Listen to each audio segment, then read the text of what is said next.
Autolite and its 96,000 dealers present Suspense.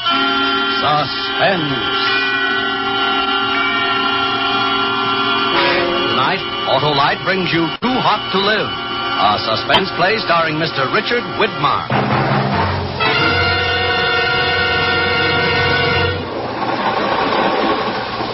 Hey, you! Freeloader! What? We don't sell tickets on this freak. Well, it was empty. I didn't think anybody'd mind. We're slowing down for a crossing. I don't want to find you when I come back. Where are we? Half-mile from Marcus Junction. Thanks. Forget the thanks. Just beat it before somebody inquisitive starts asking questions. Yeah, don't they always? The train rolls by, slowing, and the crossing bell warns that death is here. I don't recognize it, though. I walk toward Marcus Junction, toward death. In just a moment, Mr. Richard Widmark in the first act of Too Hot to Live. Well, Hap, on the hobgoblins. Well, Halloween isn't here yet, Harlow. Soon will be, and that means the time has come to have your car made ready for the cold driving days ahead. And your friendly Autolite spark plug dealer is the man to see. What'll he do, Harlow? Why, your Autolite spark plug dealer will winterize your car, put in antifreeze, change the oil and grease. And check the spark plugs, too. Thanks, Johnny Plug Check, for a worry-saving reminder. Because spark plugs are the very heart of your car's ignition system. Chances of starting even on the coldest days are better than ever. You mean spark plugs need winterizing, too? They sure do, App. And that's why it pays to have your Autolite spark plug dealer replace worn-out spark plugs with world-famous ignition-engineered Autolite spark plugs. Autolite spark plugs, you know, are ignition-engineered to operate as a perfect team with your car's ignition system. And that's why you can't buy better spark plugs for your car than Autolite. So, folks, see your friendly Autolite spark plug dealer. Remember, you're always right with Autolite. And now, with Too Hot to Live and the performance of Mr. Richard Widmark, Autolite hopes once again to keep you in suspense.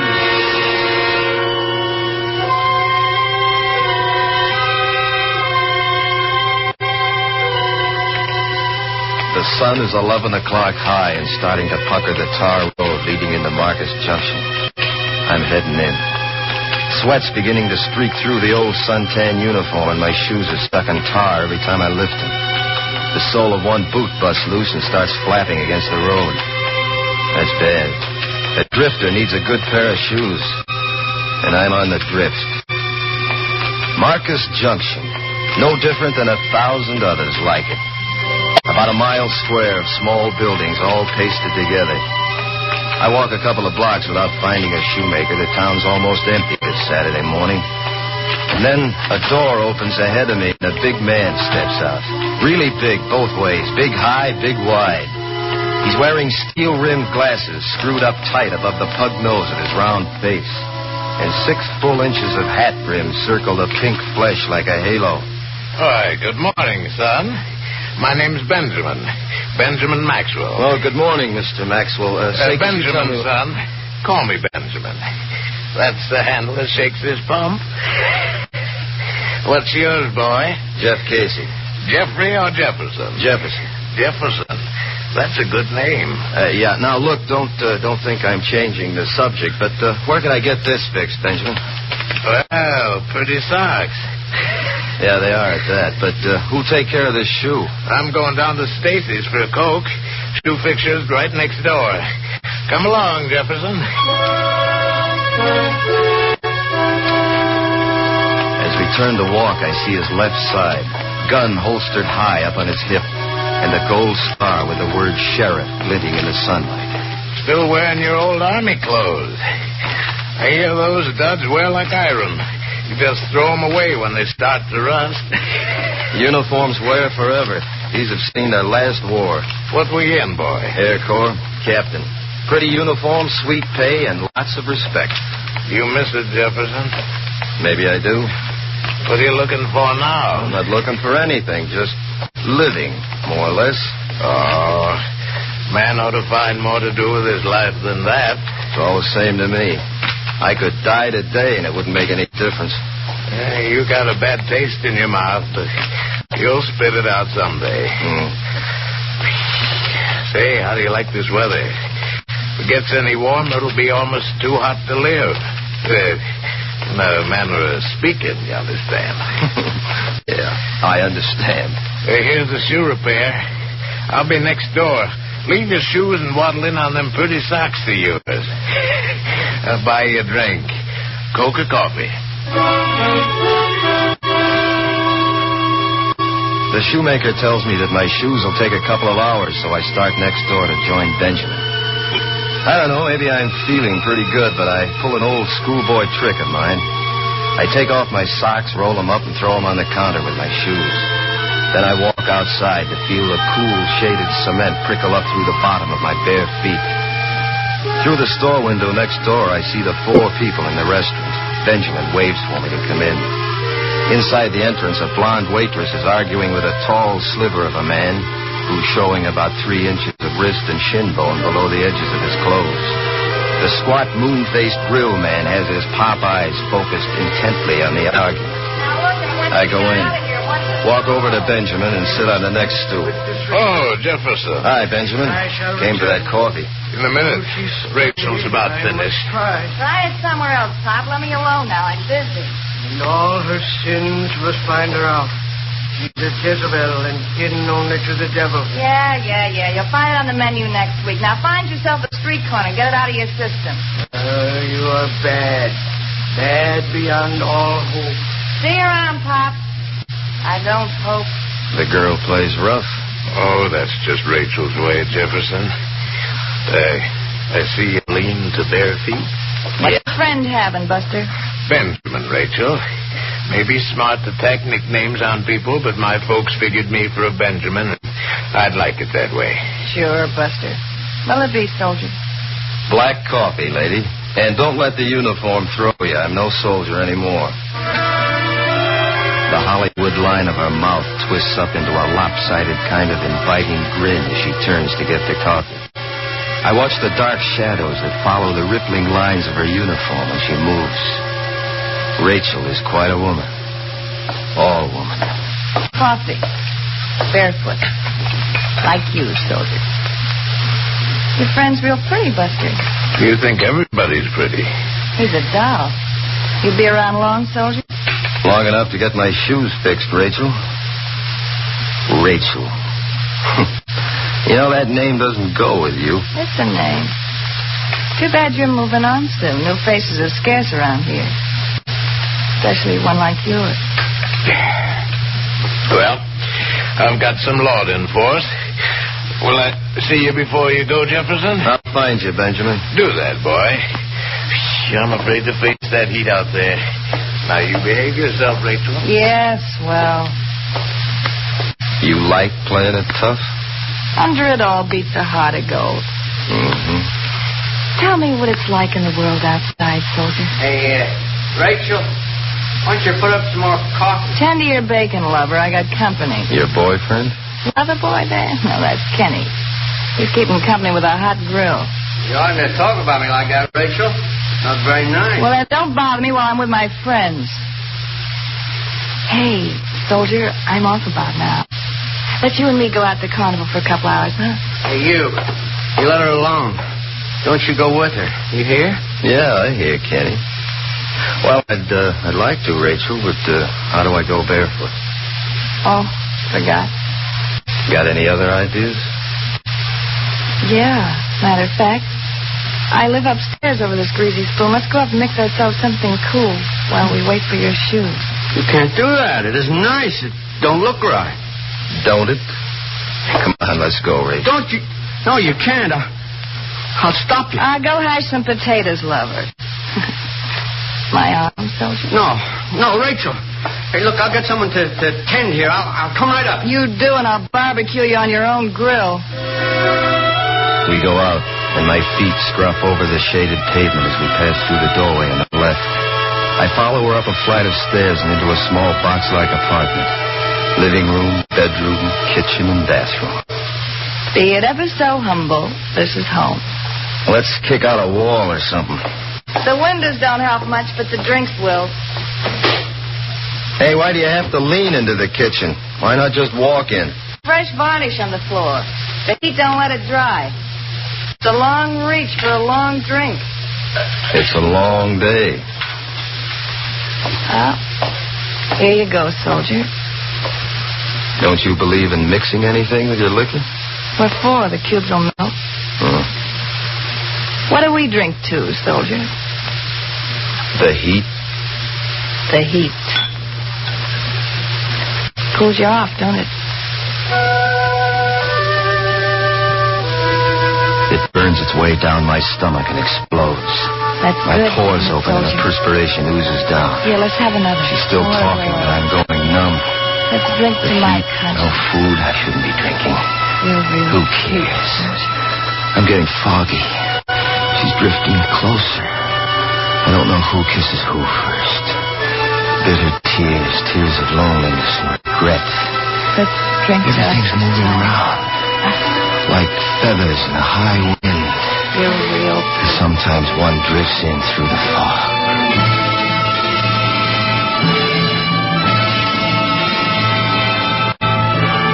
We're drinking. How many? I don't know. Another drink. Breathing, sucking down scorching air, hot, damp waves of heat. Clumsy Something soldier. Give me another glass. Can smell perfume, cheap like tin earrings.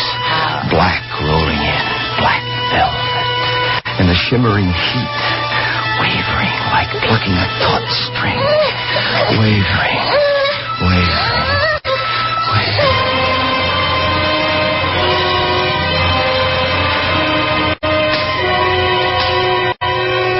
There's a steady sound, sharp, smart little cracks. I tear my eyelids apart and a flash of ceiling whirls by. A purple-red mass is coming toward my face, and when it hits, there's a sound in the ceiling moving the other way. That's all. Laugh now, I don't. A frozen kind of pain is seeping through to my brain, and I can make out a voice now. Then laugh. I want to hear you laugh. I get my hand up to my face, and I wipe my eyes. Come on, wake my up. hand comes away You wet, hear me? sticky and red. The ugly purple mass comes.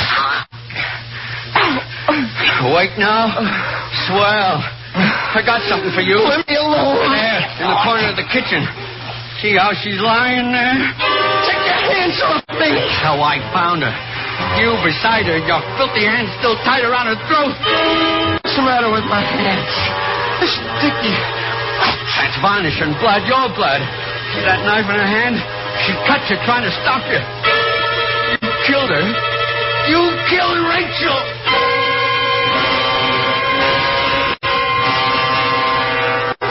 He doesn't make any kind of sense. The bathroom door's open and I stagger toward it, stepping on broken glass, pain stinging, remembering bare feet. The open shower waiting for me. I turn the handle of the cold water and I half throw myself into the shock of the scream. I'm coming alive. Reaction setting in. Fright. He said I killed him. Hey, Sheriff! Benjamin! Hey, Benjamin, come up here! I got a dirty killer for you. That lousy friend of yours killed Rachel! Come and get him!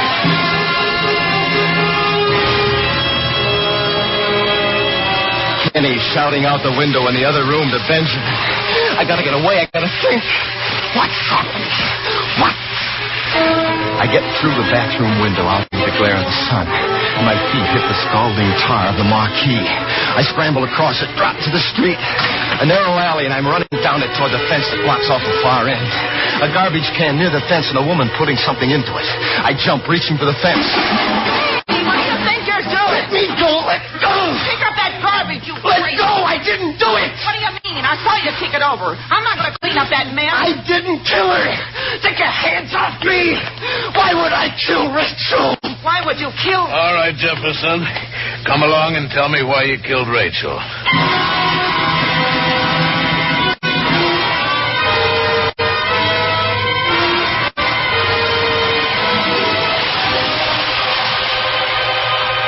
Autolite is bringing you Mr. Richard Widmark in Too Hot to Live. Tonight's production in radio's outstanding theater of thrills, Suspense.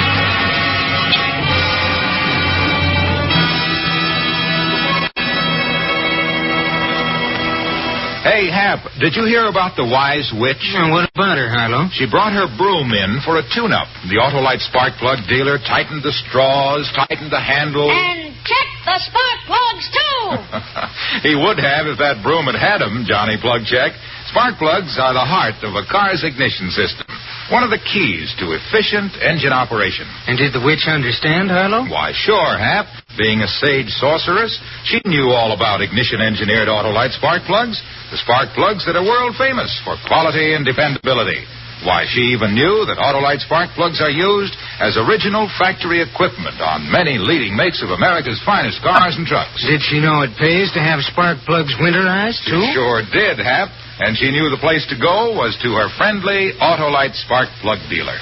Because he can put in antifreeze, change grease and oil. And check the spark plugs, too. Yes, folks, see your friendly Autolite spark plug dealer and have worn-out spark plugs replaced with ignition-engineered Autolite spark plugs. And whether you choose the resistor type or the standard type, you can be sure you can't buy better spark plugs for your car because you're always right with Autolite.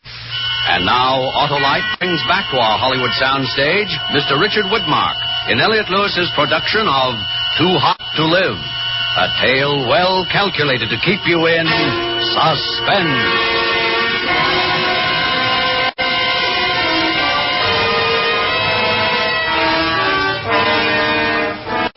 Benjamin is leading me out into the sweltering street again. The sun burns into my flesh, accusing as if to cause the murder to flow out of my open pores. Benjamin walks beside me again, not holding me, just talking, asking questions which I can't answer. Why'd you do it, son? I didn't kill her, Benjamin. I don't remember, but I know I didn't kill her. Sure, Jefferson. Don't you know? Well, we were drinking. I blacked out. Drunk, unconscious. You could still move around. Could do what was done in that apartment. But I couldn't. Why would I want to do that? Maybe you played too rough. Maybe she tried to stop you, cut you with a knife. Why did you run away? I was scared. Kenny said my hands were around her throat. Well, I have to lock you up, and then I'll go back and have a good look around. Maybe I'll find something. And if you don't? Rachel's dead, Jefferson. Wasn't premeditated, but that don't excuse it. She's still dead. They'll try to hang me. Why can't I remember what happened, what led to this? The sweat's rolling down Benjamin's forehead, collecting along the top of his glasses, sliding into his eyes. They smart and snap shut. He has to stop, try to rub the sting away. I slap at his glasses, knocking them off his face, and grab for his gun. His arm comes down fast, hard, chopping at my hand, numbing the arm to the shoulder. The gun falls to the road. I run, hobbling up and down, lopsided, trying to get away from Benjamin and from the burning and torn feet under me.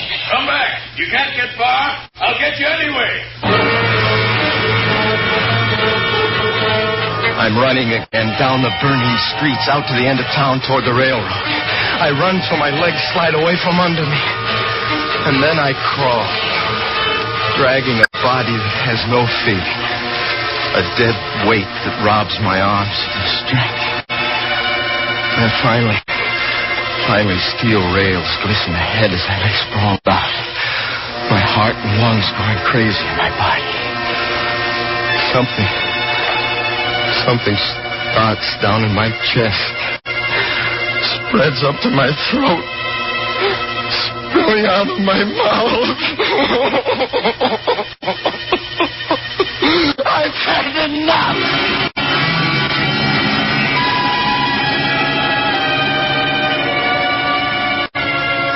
An hour's passed.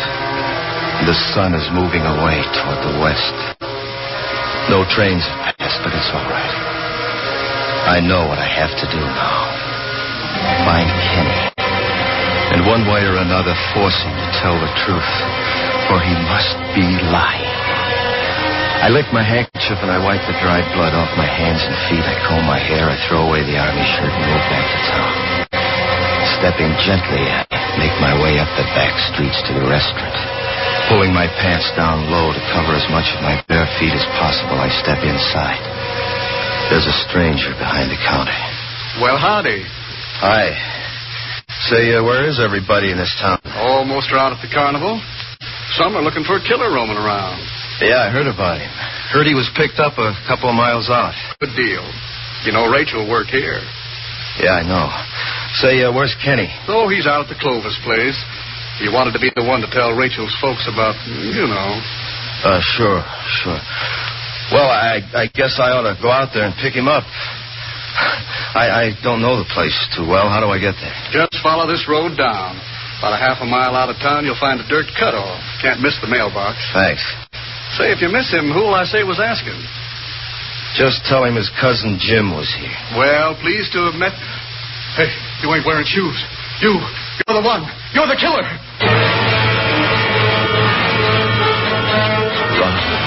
Run again. Another alley. Blistering pavement. Cement ripping in the jagged rocks again. Time's running out. Benjamin will know where I'm going. Out to the main highway. Pants pulled low. Thumb up in the air. Here comes my ride. He's got to stop. He's got to. Stop, please. Apple, son. Oh, thanks. Thanks, mister. Thanks a lot. You're welcome. I'm not going far. Well, I'm just going out to the Clovis farm. I know the place. Why are you going there now? I'm a cousin of Kenny's. I'm going to meet him out there. Oh, I don't place you. I'm visiting from back east.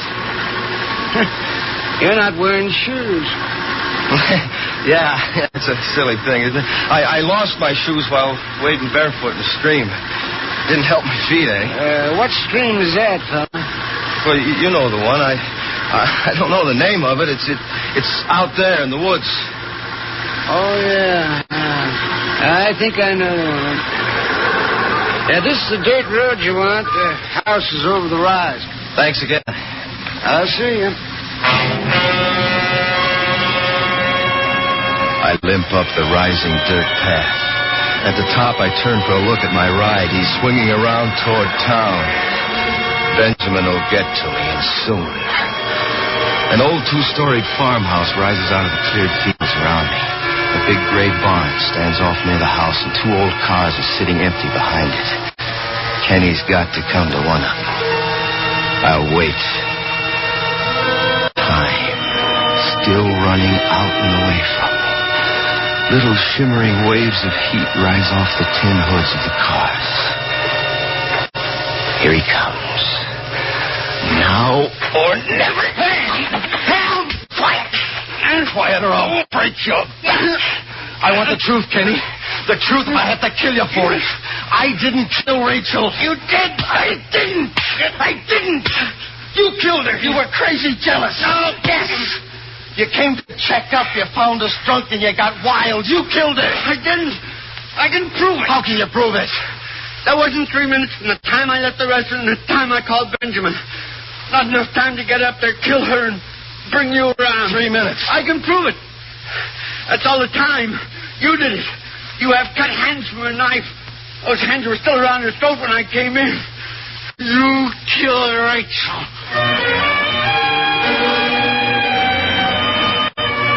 And there it is. He isn't lying about the 3 minutes. That gloating smirk on his face tells me that. I had killed her. The horror of this afternoon had been for nothing.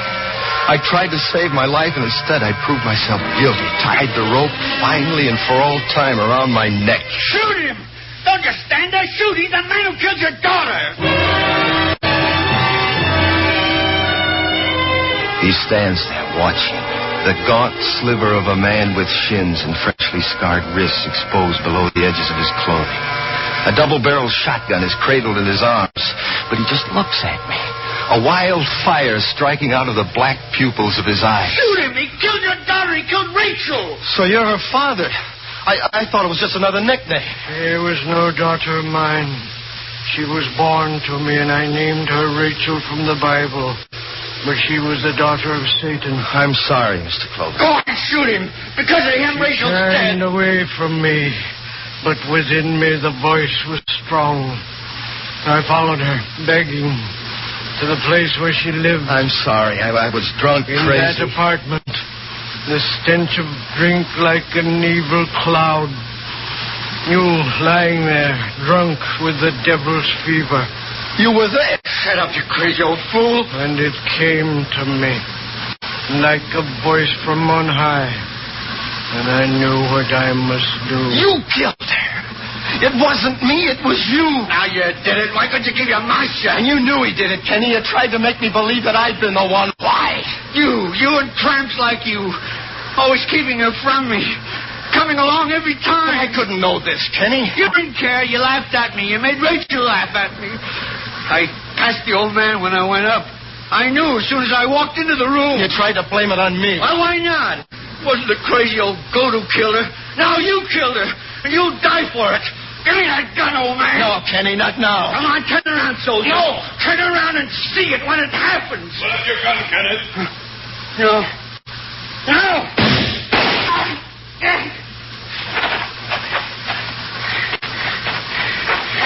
Get up, Jefferson. We'll go home now.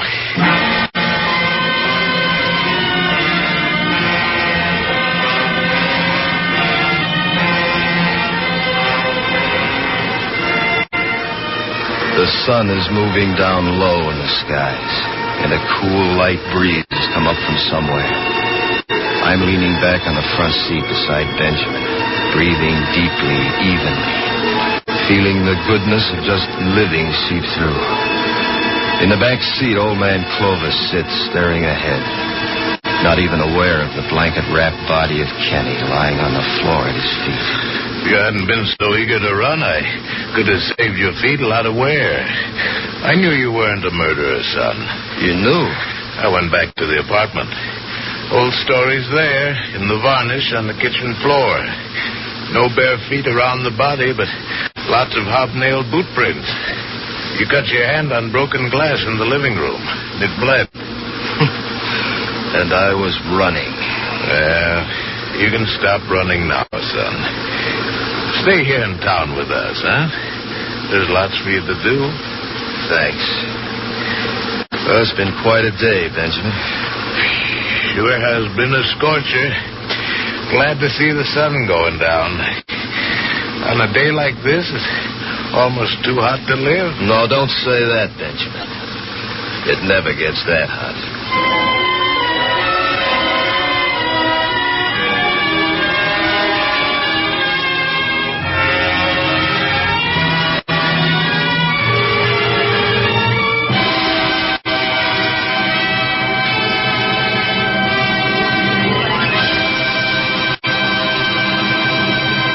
Suspense, presented by Autolite. Tonight's star, Mr. Richard Woodmark. Hey, Hap, did you hear about the ghost who got stiff on Halloween? How come, Harlow? The laundry starched his sheet. Oh, that must have been cornstarch. Well, this is no corn, Hap. It's good advice. Get your car tuned up and winterized now. And remember, Autolite makes more than 400 products for cars, trucks, planes, and boats in 28 plants coast to coast. These include complete electrical systems used as original equipment on many of America's finest cars. Generators, coils, distributors, voltage regulators, wire and cable, starting motors, and electric windshield wipers. All engineered to work together perfectly as part of the Autolite team. All engineered to give you unexcelled Autolite service. Don't accept electrical parts supposed to be as good. Ask for and insist on Autolite original factory parts at your neighborhood service station, car dealer, garage, or repair shop. Remember, you're always right with Autolite. Mr. Widmark may currently be seen in the 20th Century Fox production, Darrell F. Zanuck's No Way Out. Next week on Suspense, Mr. Herbert Marshall as star of Victoria Cross. And in weeks to come, you will hear such famous stars as William Holden, Cary Grant, Ozzie Nelson, and Harriet Hilliard, all appearing in tales well calculated to keep you in suspense. Suspense is produced and directed by Elliot Lewis, with music composed by Lucien Moraweck and conducted by Lud Gluskin. Too Hot to Live was written for Suspense by Sam Rolfe. And remember, next week on Suspense, Mr. Herbert Marshall in Victoria Cross.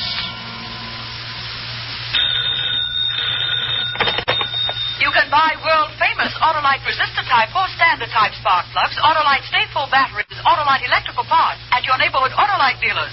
Switch to Autolite. Good night. When you give your time or your dollars to the 1950 Red Feather campaign, you're giving to the best possible cause. Your community chest benefits everyone. Won't you help now? This is CBS, the Columbia Broadcasting System.